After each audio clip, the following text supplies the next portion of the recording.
Hello everyone and welcome back to Genie Crafts. In today's video, we are going to talk about how I created a certain lightbox on a spiritual theme. I got this lightbox as a commission order and I prepared it for one of my friends, and this is how it turned out. So today we are going to take a look at how to achieve this kind of lightbox. So as usual for any lightbox, the first thing that you require is the template for the different layers of the lightbox.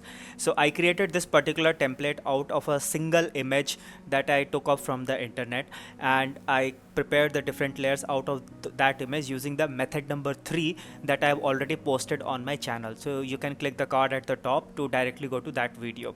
Once I had the template ready, I took a printout of the template and I utilized that template for the lightbox. Also guys, just to let you know, this template is up for sale, so if any of you are interested in purchasing this template, please contact me and I will share the template with you for the price.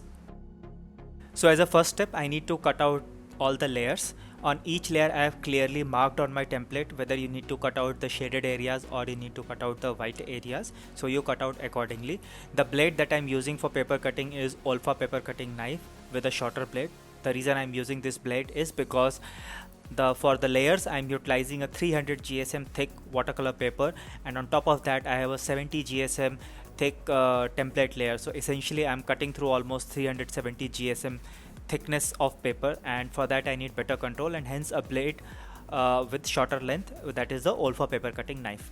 So I will cut through that entire layer and get the layer ready, and similarly I'm going to prepare the other layers also. So here is the first layer after cutting out, and similarly I have prepared the other layers of the camera. And now the next step is to create the gap between the layers, for which we are going to utilize Sunboard sheets. So for this I have utilized 3 mm thick Sunboard sheets. I am going to place thin strips of the Sunboard sheets along the border of each layer on the back side, so that when I stack one layer on top of another, it creates a gap between the layers and that 3D effect along the layers and across the light comes through. So here are the different sized strips for the long border and the short border for each layer, and now I'm going to utilize a white PVA glue of a slightly thicker consistency, and I'll apply that glue on each of these Sunboard sheets and stick it along the borders of each layer. This process has to be repeated for each layer. So on each layer, at the back side of the layer, you need to create a frame out of these Sunboard strips so that you are able to create the gap between the layers. So here are all the layers. I have assembled them just like that on top of each other after creating the frame out of Sunboard sheets for each layer. Only for one layer I have not stuck the Sunboard sheet, that is the Gautam Buddha layer. So there are two layers of Gautam Buddha in this template. On one layer there are designs cut on the robe that he is wearing, and on the other layer it's a complete solid cutout. So what will happen is that when you'll put those two layers directly above each other, the places where you have cut the design on the robe that he is wearing, the light will come through and it will give the illusion that he is wearing something rather than coming out as entirely solid. So this is why I have not created any gap between those two layers. Now we proceed to the last step, that is the framing, and for that I am going to utilize this Shadowbox frame from IKEA. It is not actually a shadow box, but it serves the purpose because it has certain depth to it, in which you can accommodate at least 5 to 9 layers for your lightbox. So this is how the frame looks like. You can either push the photo directly to the front of the frame or you can keep it at the back. So this helps us to arrange the layers inside the lightbox. So open the lightbox from the back side and arrange your layers upside down. Remove the protective film from the glass from the inside. I kept it on the outside because it was supposed to be gifted to someone, so I did not remove that. So after opening the lightbox, start arranging the layers one by one upside down, that is face down, so that when you look at it from the front, you can see the front side of the layers.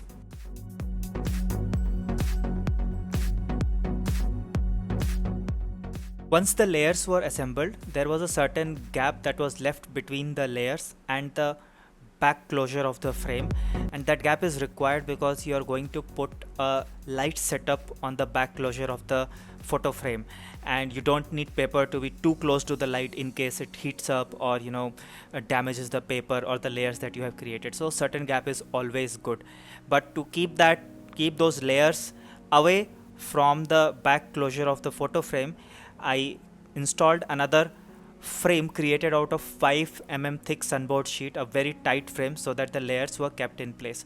You can utilize any other mechanism if you want. If you already have a solid frame which can keep the layers in place, you can utilize that, but try to keep a little gap between the light setup and the layers on which the light is going to come through. Lastly, I closed the photo frame. On the back closure of the photo frame, the light setup was already in place. I have a very detailed video already on my channel on how to create that light setup. You can click the card on the top to go directly to that video, or you can check out my Lightbox playlist on my channel. So close the frame, put the clamps back on the back closure so that the photo frame is properly closed and it remains in place, and then light up your Lightbox and see the final result. So guys, here is the final look of the Lightbox and how it looks when you close the lights in your room. It has come out really good, especially the halo around Gautam Buddha, because of the circles that I have cut on all the subsequent layers so that maximum amount of light passes through, and the slight light effect that I have created to display the folds on the robe clearly. So both of these effects, which was the primary target of this Lightbox, were successfully accomplished. So I hope you guys enjoyed this video and found it useful. If you guys liked the video, then please do not forget to hit the like button and share this video with your friends. Also to subscribe to my channel for regular videos on paper arts, and I will see you guys very soon in my next video. Till then, stay safe, take care, and bye bye.